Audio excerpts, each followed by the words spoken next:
प्रणाम। इनके जीवन में अविद्या नहीं है, लेश मात्र भी अविद्या इनके जीवन में नहीं है। इनके जीवन में अस्मिता, अहंकार भी नहीं है। हम यूं ही झूठे अहंकार में फंसकर अपना जीवन गुजार रहे हैं, जीवन नष्ट कर रहे हैं। लेकिन इनके जीवन में अस्मिता नहीं है, अहंकार नहीं है, संसार के विषयों के प्रति आसक्ति भी नहीं है। नहीं चाहते संसारिक विषयों को, नहीं पाना चाहते संसारिक विषय भोगों को। इनके जीवन में किसी प्राणी के लिए नफरत भी नहीं है और इनके जीवन में मृत्यु का भय भी नहीं है। ये विशेषता है नाथ पंथ के साधुओं की, सिद्धों की। यही विशेषता है।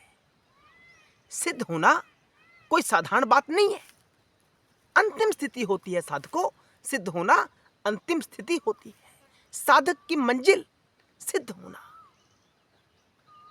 तो इन साधुओं में क्लेश नहीं होते हैं। जब इन क्लेशों की निवृत्ति हमारे जीवन से पूर्णतया हो जाती है तो तत्व की जागृति होती है हमारे जीवन में।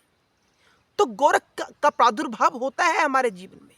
गोरख तत्व जागृत होता है प्रत्येक साधक के जीवन में। पहले इन क्लेशों से निवृत्ति तो होनी आवश्यक है ना।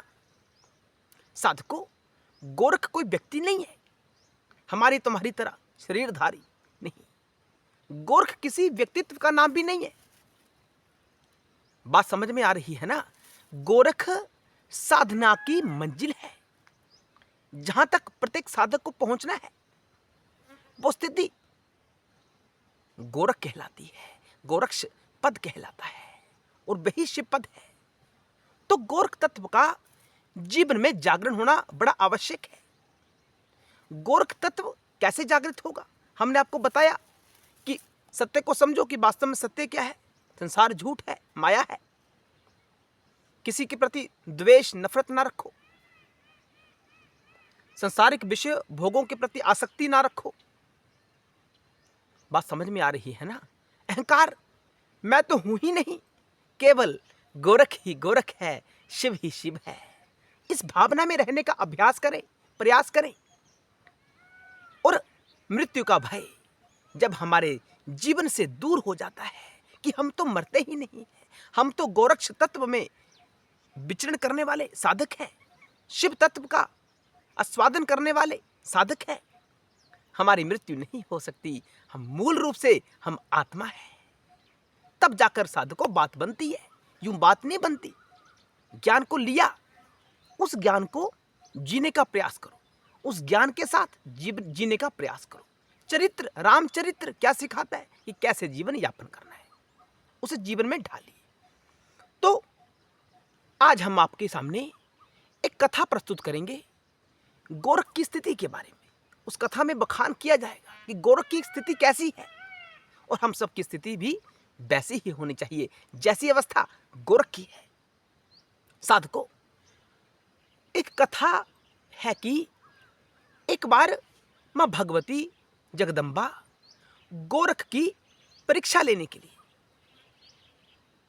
यम नियम की परीक्षा लेने के लिए भगवती मायावी रूप धारण करके, एक सुंदर स्त्री का रूप धारण करके गोरख के समक्ष प्रकट होती है, बाबा के सामने प्रकट होती है। स्वयं भगवती जगदम्बा परा अंबा वह परीक्षा लेना चाहती है कि गोरख का स्तर कैसा है, यम नियम का स्तर कैसा है गोरख के जीवन में।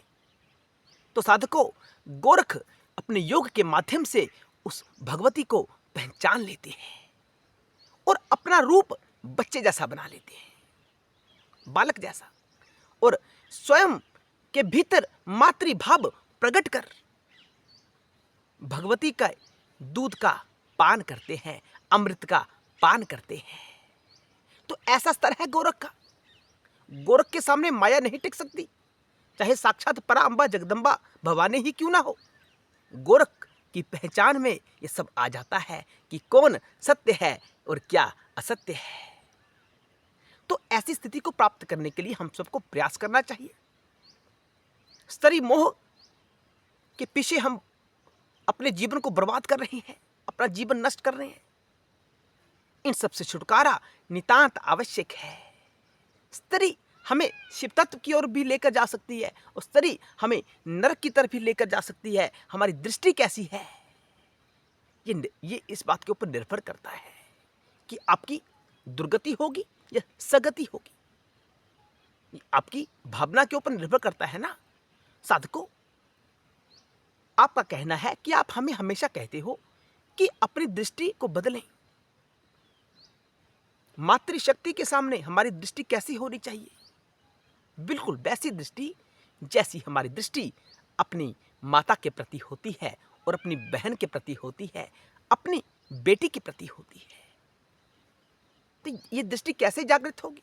साधकों, जो कार्य सरल भाव के साथ पूर्ण नहीं हो सकता ना, उसे हट से करना पड़ता है। 21 दिनों का हमें अभ्यास करना पड़ता है।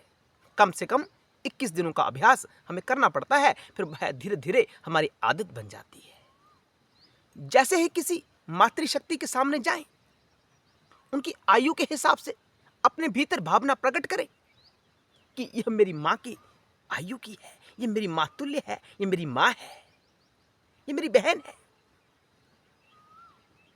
इस प्रकार की भावना हमारे भीतर प्रकट होनी चाहिए। ये कुछ दिनों तक अभ्यास करें। जैसे कामुक दृष्टि आपकी जागृत होना शुरू हो जाए, आपके भीतर भावना प्रकट होनी चाहिए, नहीं ये मेरी माँ है, ये मेरी बहन है, ये मेरी बेटी है। जब इस प्रकार की भावना हमारे भीतर जागृत हो जाती है, तब जीवन में गोरख प्रकट होता है। गोरख परम पद की स्थिति होती है, जहां तक प्रत्येक साधक को पहुंचना होता है। जो रुद्र की अवस्था है, विशुद्ध अवस्था, जहां माया का तिनका भी नहीं है, माया है ही नहीं वहां, माया अपना पांव वहां जमा ही नहीं पाती, माया वहां अपना प्रादुर्भाव कर ही नहीं पाती। तो ऐसी स्थिति गोरख की स्थिति कहलाती है।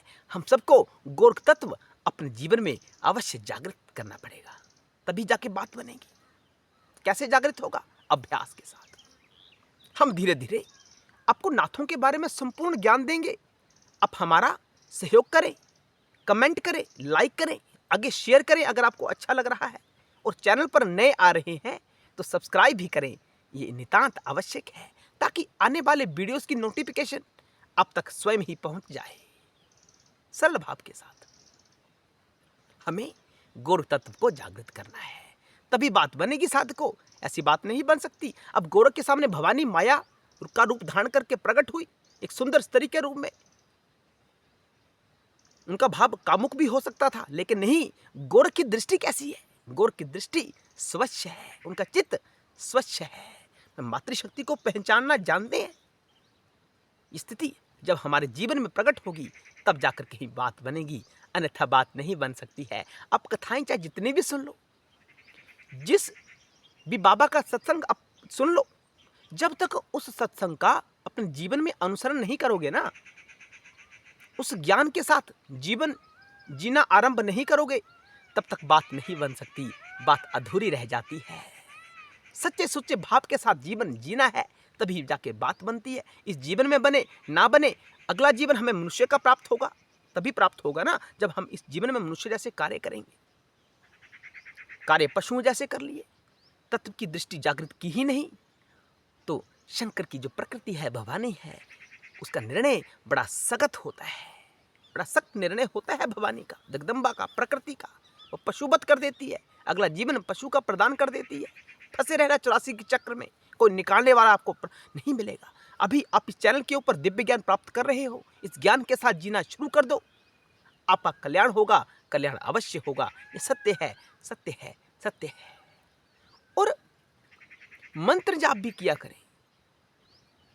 गोरक्षनाथ जी का कौन सा मंत्र हमें जपना है, आने वाले वीडियोज में हम आपको बताएंगे, तत्व के साथ समझाएंगे कि कैसे कैसे गोरख तत्व जीवन में जागृत होता है। अभी आप जिस नाम का जाप कर रहे हैं, जिस मंत्र का जाप कर रहे हैं, श्रद्धा भाव के साथ करें, एकाग्रता के साथ करें। राम जी का जाप कर रहे हैं तो मर्यादा को अपने भीतर रखें, मर्यादा को बाहर ना निकालें। मर्यादा आपकी बाहर घूम रही है और आप राम जी का नाम जाप कर रहे हैं, बात नहीं बनेगी। गोरख तत्व जीवन में जागृत नहीं होगा। आशा है आपको वीडियो पसंद आया होगा। हर हर महादेव, जय शिव शंकर, जय भोलेनाथ।